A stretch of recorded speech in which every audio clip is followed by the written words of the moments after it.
الحمد لله رب العالمين والصلاة والسلام على أشرف الأنبياء وخاتم المرسلين أشهد أن لا إله إلا الله وحده لا شريك له وأشهد أن محمدا عبده ورسوله صلى الله عليه وعلى آله وصحبه وسلم أما بعد فأعوذ بالله السميع العليم من الشيطان الرجيم من همزه ونفخه ونفثه بسم الله الرحمن الرحيم الحمد لله رب العالمين الرحمن الرحيم مالك يوم الدين إياك نعبد وإياك نستعين. نماز میں ہم اللہ تعالیٰ سے کیا باتیں کرتے ہیں کہ اللہ اور بندے کے درمیان ایک مناجات ہے، چپکے چپکے سرگوشی کے ساتھ باتیں. سب سے پہلے ہم نے نماز میں اللہم باعد بینی سبحانک اللہم وبحمدک پڑھا، پھر اس کے بعد تعوذ پڑھا، پھر بسم اللہ الرحمن الرحیم، پھر الحمدللہ رب العالمین الرحمن الرحیم. اور آج ہم ترجمہ سمجھتے ہیں مالک یوم الدین.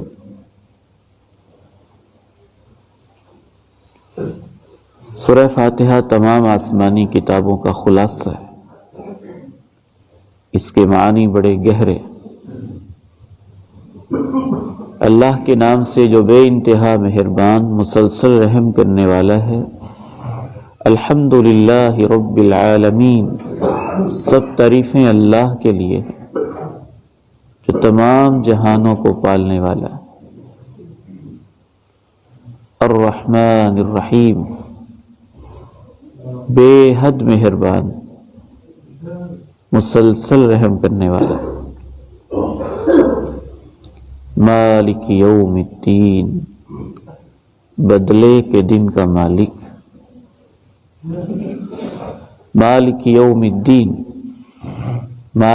مالک ہے، یوم دن، الدین بدلے والا،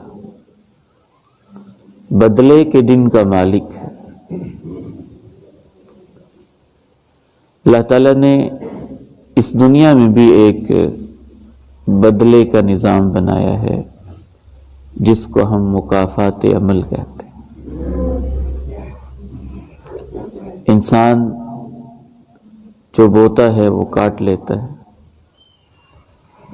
جیسا سلوک کرتا ہے کہیں نہ کہیں اس کو بدلہ مل جاتا ہے کسی نہ کسی انداز میں. ہم نہ سمجھیں تو یہ ہمارا مسئلہ ہے.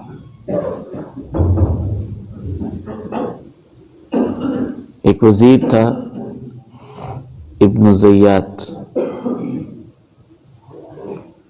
تو اپنے سیاسی مخالف کو پکڑتا. اس نے ایک تندور بنایا ہوا تھا، اس کے اندر ڈال دیتا. اس میں اندر اس نے سلاخیں لگائی ہوئی تھی، اور جب اس میں ڈالتا اور وہ سلاخیں اس کو چبھتی تو وہ کہتا میرے اوپر رحم کرو. تو وہ وزیر جواب دیتا تھا الرحمت خور، رحم کرنا تو بزدلوں کا کام ہوتا ہے. بہادر اور جری لوگ کب رحم کرتے ہیں؟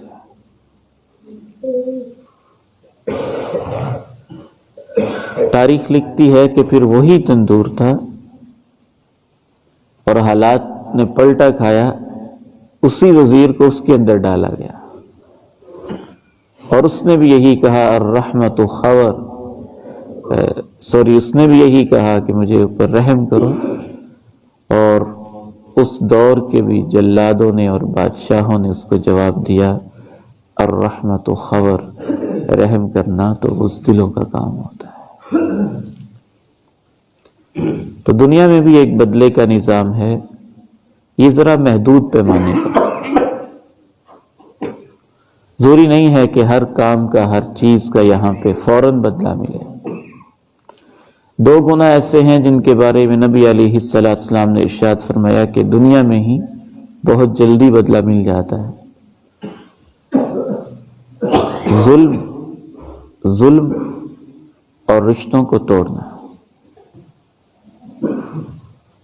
یہ دو گناہ ایسے ہیں جن کا دنیا میں جلد بدلہ ملتا ہے۔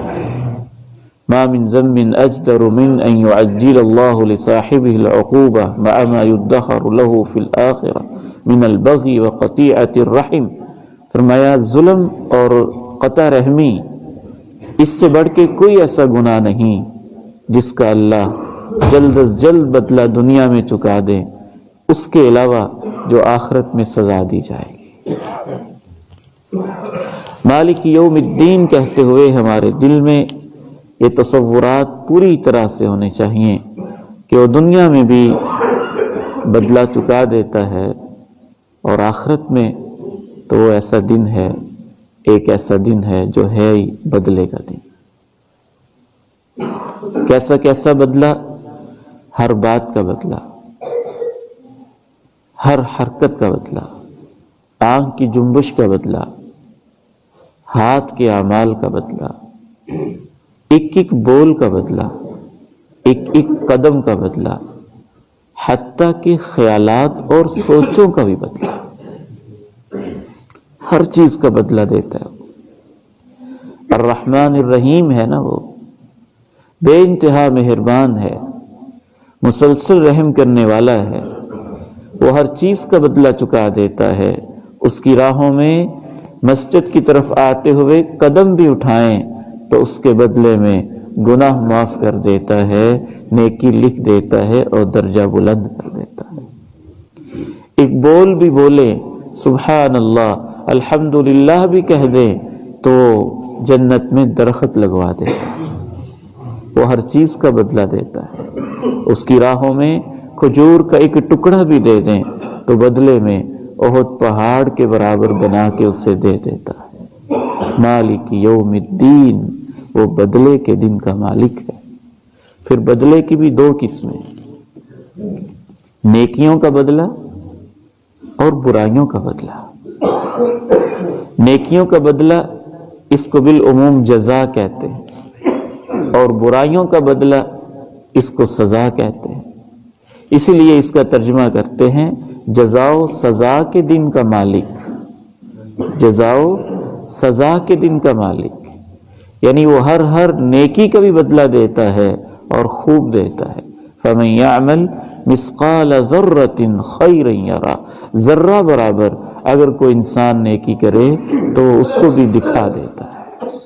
ذرہ جو ریت کا ذرہ ہے، اگر اس کے لاکھوں ٹکڑے کیے جائیں تو جو اس کا لاکھواں ٹکڑا ہو اس کو بھی تقسیم کیا جائے، جو اس کا کروڑواں حصہ ہوگا اس کے برابر بھی اگر کوئی نیکی کرے تو اس کا بھی بدلہ دیتا ہے۔ اس کے ہاں کوئی چیز ضائع نہیں ہے، وہ شکور ہے، بہت قدردان ہے، اس قدر بدلہ دیتا ہے کہ اگر آپ نے نیکی کی نہیں، ایک خیال سوچا ہے، پھر اس کو ارادہ بنا لیا ہے، اور پھر آپ نے طے کر لیا ہے کہ میں یہ نیکی کروں گا، ان العبد اذا ہم بحسنہ کتبت لہ بہا حسنۃ کاملہ، ہم نیکی کا ارادہ جہاں سے شروع ہوتا ہے نا اس کو ہم کہتے ہیں۔ ارادے کی بھی سٹیجز ہوتی ہیں۔ ابھی آپ نے نیکی کا خیال سوچا ہے کہ میں کروں گا، اس کے بعد ارادہ بنتا ہے، اس کے بعد عزم بنتا ہے۔ تو ابھی آپ نے خیال شروع کیا ہے، ارادہ کر لیا ہے کہ میں یہ کروں گا، تو اللہ کے پیارے نبی علیہ السلام ارشاد فرماتے ہیں کہ اللہ اسے بھی نامہ اعمال میں پوری نیکی لکھوا دیتا ہے۔ شیخ الاسلام امام ابن تیمیہ رحمہ اللہ فرماتے ہیں کہ اس حدیث سے یہ اندازہ ہوتا ہے کہ کسی نہ کسی طریقے سے اللہ تعالیٰ فرشتوں کو بتا دیتا ہے، لکھنا تو فرشتوں نے ہے نا، تو فرشتوں تو ہمارے ارادوں کو، خیالات کو نہیں جانتے۔ امام ابن تیمیہ رحمہ اللہ فرماتے ہیں کہ اللہ ان کو کسی نہ کسی طریقے سے بتا دیتا ہے کہ میرا بندہ نیکی کے بارے میں ارادہ کر رہا ہے، اس کے نامہ اعمال میں پوری نیکی لکھ دو۔ امام سفیان رحمہ اللہ فرماتے ہیں اللہ نے بتانے کا ایک ذریعہ بنایا ہے، نیکی کی ایک خوشبو ہوتی ہے، فرشتوں کو خوشبو محسوس ہوتی ہے، اور وہ اس خوشبو کے مطابق اس کے نامہ اعمال میں نیکی پوری لکھ دیتے ہیں۔ مالک یوم الدین، وہ بدلے کے دن کا مالک ہے۔ انسانوں کے ساتھ نیکی تو دور کی بات ہے، وہ راہ چلتے ہوئے ایک بے حیا عورت ایک کتے کو بھی پانی پلاتی ہے تو اس کے بدلے میں اسے کبھی گناہوں کو معاف کر کے جنت نصیب کر دیتا ہے۔ مالک یوم الدین، وہ بدلے کے دن کا مالک ہے۔ اور دوسرا پہلو چند منٹ میں عرض کر کے میں اجازت چاہوں گا، سزا کا پہلو، اس لحاظ سے بھی وہ بدلے کے دن کا مالک ہے۔ ہماری کوتاہیاں، ہماری کمزوریاں، ہمارے گناہ، ہمارے پاپ، ہمارے جرم، چھوٹے اور بڑے، خلوت کے جلوت کے، اور پہلے اور بعد والے، وہ ان کے بھی بدلے چکانے پر قادر بھی ہے اور اس دن کا مالک ہے۔ مالک یوم الدین۔ وَمَنْ يَعْمَلْ مِثْقَالَ ذَرَّةٍ شَرًّا يَرَهُ، ذرہ برابر جو شخص برائی کرے گا وہ بھی اسے دیکھ لے گا۔ ایک بول بعض دفعہ ہمارے لیے چھوٹا سا ہوتا ہے، اگلے انسان کے دل پہ جو زخم لگتے ہیں وہ بڑی دیر تک مندمل نہیں ہوتے، تو اللہ اس کا بدلہ تو چکائے گا۔ آپ نے کیا فرمایا تھا حضرت عائشہ رضی اللہ تعالی عنہا سے، لقد قلت کلمہ لو مزجت بماء البحر لمزجته، عائشہ تو نے جو صفیہ کے بارے میں کہا ہے وہ چھوٹی سی ہے، تو نے ایسا بول بولا ہے، اگر سمندر کے پانیوں میں اس کو ملایا جائے تو سمندروں کے پانی بھی اس سے گدلے ہو جائیں گے۔ ایک ایک بول کا بدلہ۔ ان العبد لا يتكلم بالكلمة لا يلقي لها بالا يهوي بها في النار 70 خريفا، آدمی ایسا بول بولتا ہے وہ اس کی پرواہ نہیں کر رہا ہوتا اور اس کی وجہ سے وہ 70 سال تک جہنم میں گرتا چلا جاتا ہے۔ مالک یوم الدین، وہ بدلے کے دن کا مالک ہے۔ جو ہم نے ظلم کیا اپنوں پہ، پرایوں پہ، بھائیوں پہ، بہنوں پہ، ہمسایوں پہ، والدین پہ، وہ اس دن کے بدلے چکائے گا اور وہ بدلے کے دن کا مالک ہے۔ بولوں کا، گناہوں کا، خطاؤں کا بدلہ۔ تو الرحمن الرحیم کے بعد یہ اس لیے کہا جاتا ہے تاکہ انسان صرف یہ نہ کہے کہ بس رحمت ہی رحمت ہے، بس جیسا کہ بعض لوگ مغالطہ دیتے ہیں، خصوصاً صوفیاء اور لبرل اور گمراہ قسم کے لوگ یہ مغالطہ دیتے ہیں۔ نہیں، انسان کے ذہن میں آ جائے کہ وہ رحمت ہی رحمت ہے، اس میں کوئی شک نہیں، لیکن اس کا عدل اور انصاف بھی تو ہے۔ وہ قاتلوں کو اور انسانوں کے ہمدردوں کو ایک جگہ پہ کر دے، یہ کہاں کا عدل ہے؟ وہ انبیاء و صدیقین و شہداء کو اور نعوذ باللہ ابو جہل و ابو لہب کو ایک جگہ اکٹھا کر دے، یہ کہاں کا انصاف ہے؟ وہ انسانوں کو ظلم کی چکیوں میں پیسنے والوں کو اور انسانوں کے ساتھ محبت کرنے والوں کو اکٹھا ہی کر دے، یہ کہاں کا انصاف ہے؟ مالک یوم الدین، وہ بدلے کے دن کا مالک ہے۔ آخری بات کہ اللہ تعالیٰ کی مہربانی ہے کہ اس نے یہ نہیں کہا کہ وہ بدلے کے دن کا منصف ہے، جج ہے، نہیں۔ جو منصف ہوتا ہے وہ قانون کا پابند ہوتا ہے، وہ قانون کا پابند ہوتا ہے۔ دنیا کا کوئی بھی جج یہ نہیں کہہ سکتا میں میری مرضی جیسے چاہوں فیصلہ کروں، نہیں، وہ آئین کا پابند ہے، وہ قانون کا پابند ہے۔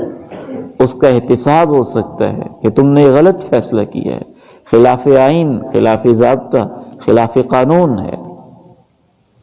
مالک یوم الدین لا يسأل عما يفعل وهم يسألون، اسے کوئی پوچھ نہیں سکتا، وہ بدلے کے دن کا مالک ہے، منصف نہیں، مالک ہے۔ اور انشاءاللہ اس کے مالک ہونے میں ہمارے لیے ہی بہتری ہے، اس کا مالک ہونا جہاں انشاءاللہ جتنا چاہے گا، جسے چاہے گا وہ معاف کرے گا نا،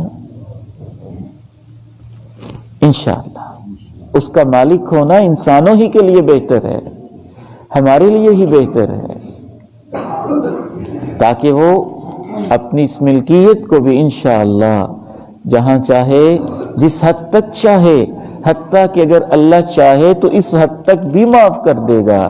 صحیح مسلم کی ایک حدیث کے مطابق اللہ کہے گا جس بندے کے دل میں ذرہ برابر بھی ایمان پایا جاتا ہے اسے بھی جہنم سے باہر نکال دو۔